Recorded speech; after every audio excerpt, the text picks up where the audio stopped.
बाराबंकी समाजवाद का गढ़ रहा है। डॉक्टर राम मनोहर लोहिया ने जो समाजवाद का बीज डाला था, बाराबंकी में उस बीज को खाद पानी देने में राम सेवक यादव की अहम भूमिका थी। समाजवादी आंदोलन में भी उनका बड़ा हाथ था। बाराबंकी के वो पहले गैर कांग्रेसी सांसद थे। उनकी तमाम ज़िंदगी, उनकी क्या खिदमात समाज में रही हैं, राजनीति में क्या उनकी सेवाएं रही हैं, इन तमाम मसलों पे जानकारी के लिए हमारे साथ उनके भतीजे विकास यादव साहब हैं। उनसे जानेंगे कि क्या खिदमात थी उनकी। सबसे पहले ये बताइए कि क्या खिदमात हैं राम सेवक यादव साहब की, क्योंकि जो नई नस्ल है वो कहीं ना कहीं भूल रही है और कहीं ना कहीं कुछ लोग जानकर भी कि उनको भुलाने की कोशिश की जा रही है। तो लोगों को बताइए कि क्या सेवाएं हैं उनकी। देखिए, जिस समय बाबूजी राजनीति में आए उस समय किसानों की समस्याओं को सबसे पहले उन्होंने उठाया। गन्ना किसानों की समस्याओं से ही उन्होंने अपना राजनीतिक जीवन शुरू किया। और उस समय आप समझते हैं कि जो 50 और 55 का दौर था, उस दौर में गन्ना किसानों के साथ तमाम तरह की जातियां होती थीं। उन मांगों को उठा करके उन्होंने मूलतः किसानों के संघर्ष को करके उन्होंने किसानों को जागरूक किया। और फिर वो चूँकि विधि से स्नातक थे, LLB ग्रेजुएट होने की वजह से उनको कानून की अच्छी जानकारी थी। और इस वजह से जब कोई गरीब, मजलूम और परेशान व्यक्ति जिसको कानूनी सहायता नहीं मिल पाती थी, उसकी भी वो कानूनी मदद किया करते थे, उनमें जागरूकता बढ़ाया करते थे। और एक सबसे बड़ी बात जो आजकल राजनीति में लोगों में कम देखने को मिलती है कि वो जब देखते थे कि समाज अपना जो है पैसा तमाम धार्मिक कुरीतियों के प्रति जो है वेस्ट कर रहा है, तो उसमें वो जो है उसका विरोध भी करते थे। जैसे बरम भोज वगैरह जो हैं, खासतौर से यादव समाज के लोगों में, बैकवर्ड समाज के लोगों में ज़्यादा चलता था। उसका भी वो जो है प्रेरणा देते थे कि भाई इससे आप दूर रहें, जिससे आप इस धन को अपने बच्चे की पढ़ाई लिखाई और अपनी तरक्की में लगावें। ऐसा उनका प्रयास था। और चूंकि उनकी सोच समाजवादी थी, तो समाजवादियों का ना कोई धर्म होता है, ना कोई जात होती है, खाली एक बराबरी का दर्जा। और हम समझते हैं कि बराबरी का दर्जा लोकतंत्र का आधार स्तंभ है। लोकतंत्र का मतलब ही यही है कि हम सभी बराबर हैं, हम सबको समान अधिकार हैं, समान सहूलियतें हैं, समान अवसर हैं। और इसी पर यही समाजवादियों का विचार है और मूलतः यही उनका विचार था। सादा जीवन उच्च विचार था उनका, जो पूरा जनपद जानता है उनके विषय में। उस राजनीतिक तौर पर क्या सेवाएं रही हैं उनकी? राजनीतिक तौर पर वो दूसरी, तीसरी और जो है चौथी लोकसभा के सदस्य रहे। उत्तर प्रदेश में सबसे पहले सन 55 में जब उपचुनाव हुआ था रामनगर विधानसभा का, तो उस समय वो वहाँ विधानसभा में पहुँचे थे और विधानसभा में लोक लेखा समिति के अध्यक्ष रहे। तमाम कमेटियों के वो जिम्मेदार सदस्य के रूप में रहे, लोक लेखा के अध्यक्ष के रूप में रहे।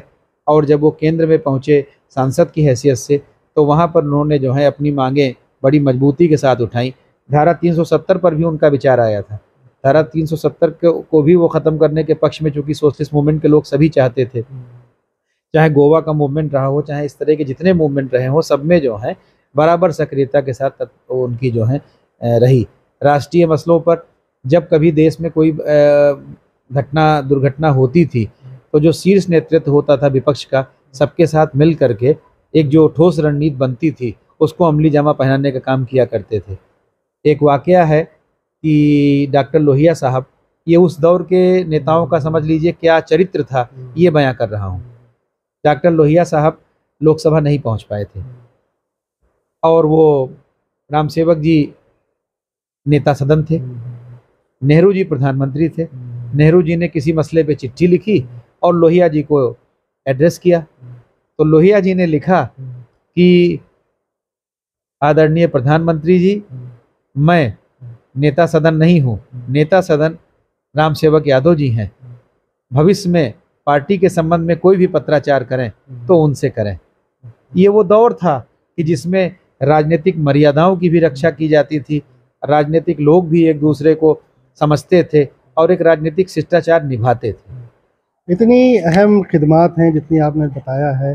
क्या लगता है कि जब समाजवाद चरम पे हुआ, उसका उत्थान हुआ, सत्ता तक पहुँचे समाजवादी पार्टी, क्या लगने लगता है कि उनको कहीं ना कहीं उनका जो योगदान था उसको भुला दिया गया? नहीं, भुला तो नहीं दिया गया, ऐसा नहीं कहा जा सकता। समाजवाद तो एक ऐसा सिद्धांत है जिसको अगर आप भुला देंगे तो मानवता खत्म हो जाएगी, इंसानियत खत्म हो जाएगी, दुनिया जहान खत्म हो जाएगा।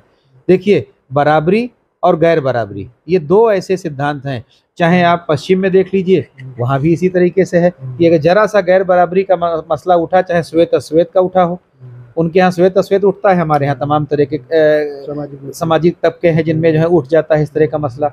तो बस ये तो समाजवाद तो आप समझ लीजिए नैसर्गिक सिद्धांत है, ये एक जो है गॉड गिफ्टेड चीज है कि बराबरी होना चाहिए, और ये इंसानियत का जज्बा है, ये कोई सिद्धांत आसमान से उतर के नहीं आया है। अच्छा, बहुत ज़्यादा तो आपने नहीं उनको देखा होगा, हाँ, सुना, जी। लेकिन कहीं ना कहीं जो सुना होगा, उनकी विचारधारा को भी सुना होगा, घर में लोगों से जाना होगा। क्या लगता है कि आज के दौर में वही चल रहा है या कुछ बदलाव हुआ है? नहीं, देखिए, वो दौर था बिना मिलावट के दौर था, तब इंसानियत होती थी, सिद्धांत होते थे, आदमी की जुबान का मतलब था, तब पद लोलुपता इतनी बड़ी चीज नहीं होती थी। तमाम, आप चूंकि इस क्षेत्र में, आप चूंकि जर्नलिस्ट हैं तो आप तो पढ़ते ही रहते हैं और देखते रहते हैं, आपने देखा पढ़ा और विचार भी किया होगा इस विषय पे कि तमाम घटनाएं दुर्घटनाएं होती थी, मिनिस्टर्स और जो है लोग अपने नैतिक जिम्मेदारी लेके पदों से इस्तीफा दे दिया करते थे और जब तक बेदाग नहीं होते तब तक सार्वजनिक जीवन में नहीं आते थे। अब तो पद के पीछे भागने का एक ऐसा दौर शुरू हो गया है कि आदमी को सिर्फ पद दिखाई देता है, उसके पीछे का त्याग, तपस्या, और आप उस पद के लिए लायक हैं नहीं लायक हैं, ऐसी भी कहीं कोई सोच नहीं बची है। क्या लगता है कि जो हम और लोगों को न लें, सिर्फ जो समाजवादी लोग हैं या समाजवाद जो विचारधारा है, उनके सिद्धांतों का पालन उस दौर के हिसाब से आज हो पा रहा है कि नहीं हो पा रहा है? हाँ, कहीं न कहीं भटकाव की स्थिति ज़रूर आई है, क्योंकि जो दौर चल रहा है, इसमें आपकी बातें लोग सुनने को तैयार नहीं हैं। आप अगर किसी के साथ बैठ कर के बराबरी के दर्जे पर बात करें, तो आदमियों की मानसिकता इस तरीके से दूषित हो गई है कि उनको अपना छद्म लाभ दिखाई दे रहा है। वो उन सिद्धांतों के प्रति और उन चीज़ों के प्रति जो आज से आज़ादी के बाद जो मूल्य थे, उनका क्षरण निश्चित रूप से हुआ है और समाज का ही क्षरण हो रहा है। क्या नहीं लगता है कि जो अब का समाजवाद है, वो पैसे और प्रभाव से ज़्यादा प्रभावित हो गया है? कई समाजवादी आप देखेंगे जो हज़ारों करोड़ में खेल रहे हैं और वो राजनीति में आने के बाद वैसे हुए हैं। तो क्या लगता है कहीं न कहीं जो पहले के सिद्धांत थे, आज समाजवाद के वो सिद्धांत कहीं न कहीं बदल गए हैं?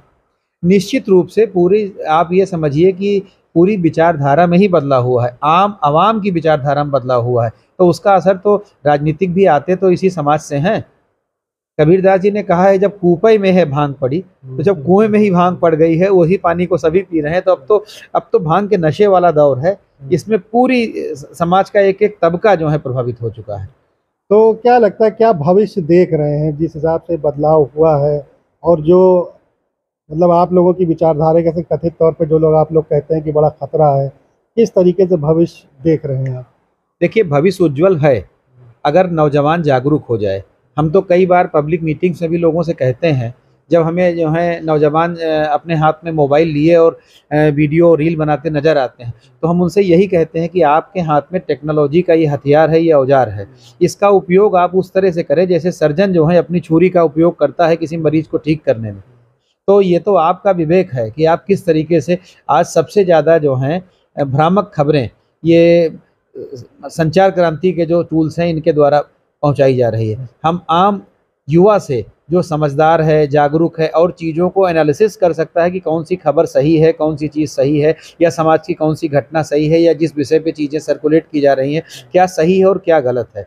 सबसे बड़ी बात तो यही है कि जब हम सही गलत का फ़र्क जान जाएंगे और उसमें हम जो हैं उसको सर्कुलेट, सही चीज़ों को करेंगे, तो ये जो भ्रम जाल है, कोहरा है, भ्रम जाल तो एक कोहरा है, कोहरा छटता है और सूरज निकलता है, तो हमें तो उम्मीद है कि निश्चित रूप से ये कोहरा भी छटेगा और सूरज निकलेगा।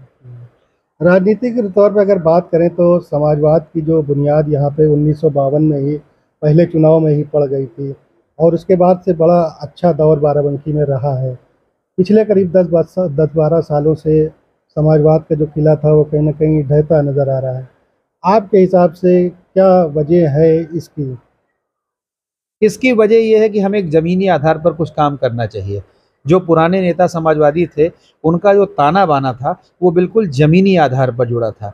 अब राजनीति फेसबुक की और जो है रील की और मंचों की खाली हो रही है। मंचों के जुड़ाव से आप अपने विचार तो रख सकते हैं, लेकिन जो आपका कार्यकर्ता है उसके साथ बैठ करके जब आप उससे सीधा संवाद करेंगे, जब आप उसके दुख सुख के साथी होंगे और उसके साथ उसके जीवन की, उसके भविष्य की योजनाओं को बनाने के लिए आप उसके सारथी बनेंगे, तब उसकी समझ में ये आवेगा कि हाँ, ये व्यक्ति, नेता का मतलब लीडर नहीं होता, नेता का मतलब होता है एक ऐसा व्यक्ति जिस पर हम विश्वास कर सकें कि वो हमें हर तरीके से संरक्षण, साथ साथ मार्गदर्शन और हमें तमाम तरह की अच्छी चीज़ें बताने के काबिल व्यक्ति होगा।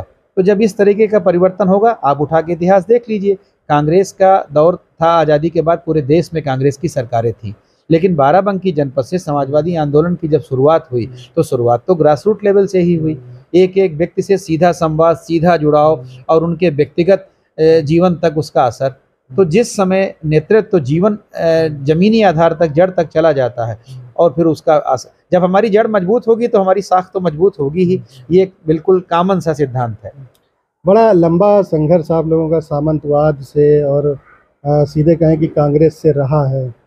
आज के दौर में आप लोग कांग्रेस के साथ समाजवादी विचारधारा मिल गई, इसको कैसे देखते हैं? हम तो ये मान के चलते हैं कि आज़ादी की दूसरी लड़ाई हम लोग लड़ रहे हैं। जब देश गुलाम था तो सभी, न कोई दल था, न खाली एक सिद्धांत था कि देश को आज़ाद करना है। और अब भी हम तो समझते हैं दूसरी आज़ादी की लड़ाई है, और इस आज़ादी की दूसरी लड़ाई में सब लोग साथ आए हैं। ये तो वक्त की ज़रूरत है, वक्त का तकाजा है। अच्छा, बाराबंकी जो है वो समाजवादियों के लगातार बात हो रही है कि समाजवादियों का गढ़ है, और जो गठबंधन के जो नियम थे वो भी यही था कि जो ज़्यादा जिसका जहाँ पे वोट रहा होगा वो मिलेगा।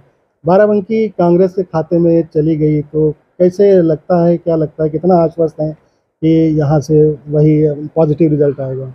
रिजल्ट पॉजिटिव आएगा, क्योंकि जो कांग्रेस के संभावित प्रत्याशी हैं उनका जो स्तर है पढ़ाई लिखाई का, IITian है, और उनके पिताजी भी, उनकी भी सामाजिक सेवाएं रही हैं, और बाराबंकी का बच्चा बच्चा उनको जानता समझता और पहचानता है। इसका तो व्यक्तिगत उनका जुड़ाव हो गया। और जो बाराबंकी का ताना बाना है, समाजवादियों का जो एक वोट बैंक है, और जो कांग्रेस की अपनी सेवाएं हैं, उनका सबका असर पड़ेगा, निश्चित रूप से पड़ेगा। क्या पार्टी की बात एक बार और करेंगे कि पार्टी जो बाराबंकी में है, खेमेबंदी की वजह से क्या कुछ ज़्यादा उसका असर पड़ा है पार्टी के ऊपर? खेमा वास्तव में है नहीं, लेकिन बस लगता है कहीं कहीं कि बस खेमा है। वो वास्तव में अंदर से सभी समाजवादी तत्पर हैं कि हम जो हैं समाजवादी पार्टी को आगे बढ़ाएंगे, उसके लिए संघर्ष करेंगे। सभी जगह देखिए, हर एक एक ब्लॉक लेवल पर मीटिंगें शुरू हो चुकी हैं, और उन मीटिंग से ये संदेश दिया जा रहा है, खेमेबाजी होनी नहीं चाहिए। प्रतिस्पर्धा तो, राजनीति में प्रतिस्पर्धा तो होगी ही, प्रतिस्पर्धा होनी चाहिए, प्रतिद्वंद्विता नहीं होनी चाहिए। आपसी अगर हो जाए तो आपसी हो जाए तो नुकसानदेह है, वो कहीं हो। आपके घर में अगर आपसी प्रतिद्वंद्विता हो जाए तो भाइयों में तो नुकसानदेह है। ये तो दल है, यहाँ तो संदेश देने का काम आपका है। आखिर में क्या मैसेज देना चाहेंगे, क्योंकि बहुत प्रतिष्ठित परिवार से हैं आप लोग, बड़ा असर भी है, ये जो माहौल है इसमें क्या लोगों को आप मैसेज देना चाहेंगे? बस लोकतंत्र की रक्षा करना एक धर्म बचा है। उन शहीदों को याद करें, उनकी शहादत याद करें, जिन्होंने जो है देश को आज़ाद करने के लिए अपना पूरा जीवन बर्बाद कर दिया। ये वैमनस्यता का जो दौर है, जो आपसी मनमुटाव का दौर है, आपसी खींचतान का दौर है, इस दौर से निकलना ही होगा हर हालत में, नहीं तो फिर हिंदुस्तान का मुस्तकबिल हम समझते हैं कि बहुत अच्छा नहीं रहेगा। तो ये विकास यादव साहब थे, रामसेवक यादव साहब के भतीजे हैं। उन्होंने पूरा बताया कि किस तरीके से समाजवाद की नींव यहाँ पे पड़ी, क्या उनकी खिदमत रही हैं। मोहम्मद उमैर, बाराबंकी।